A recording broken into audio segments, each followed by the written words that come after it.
जवाब दीजिए, ये जो आतंकवादी हैं, ये नक्सलवादी हैं, उनके पास शस्त्र और बारूद कहां से आता है? वो तो विदेश की धरती से आता है और सीमाएं संपूर्ण रूप से आपके कब्जे में है। सीमा सुरक्षा बल आपके कब्जे में है।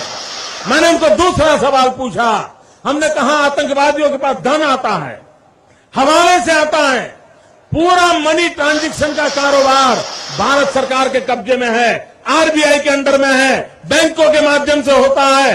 क्या आप प्रधानमंत्री, आप इतनी निगरानी नहीं रख सकते कि ये जो धन विदेश से आकर के आतंकवादियों के पास जाता है आपके हाथ में है, आप उसको क्यों नहीं रोकते हैं?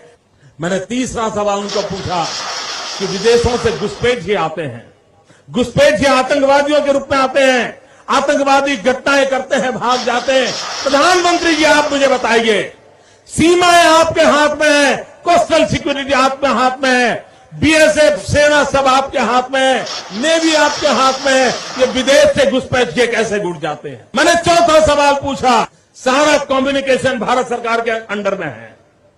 कोई भी अगर टेलीफोन पे बात करता है, ईमेल भेजता है, कोई भी कम्युनिकेशन करता है, भारत सरकार उसको इंटरप्ट कर सकती है। इंटरप्ट कर करके जानकारियां पा सकती है कि आतंकवादी गतिविधि के अंदर कौन सा कम्युनिकेशन चल रहा है और आप उसे रोक सकते हो। मैं पूछना चाहता हूं प्रधानमंत्री जी को, इस विषय में आपने क्या किया है? मैंने पांचवा सवाल उनको पूछा कि आप विदेशों में जो आतंकवादी भाग चुके हैं, जो लोग विदेश में बैठ करके हिंदुस्तान में आतंकवाद की घटनाएं कर रहे हैं, उनको प्रत्यारोपण के द्वारा हिंदुस्तान लाने का हमें अधिकार होता है। आपकी विदेश नीति में वो क्या ताकत है? एक बार इन पांचों चीजों पर कुछ करके दिखाइए, आतंकवाद जड़ मूल से उखड़ जाएगा।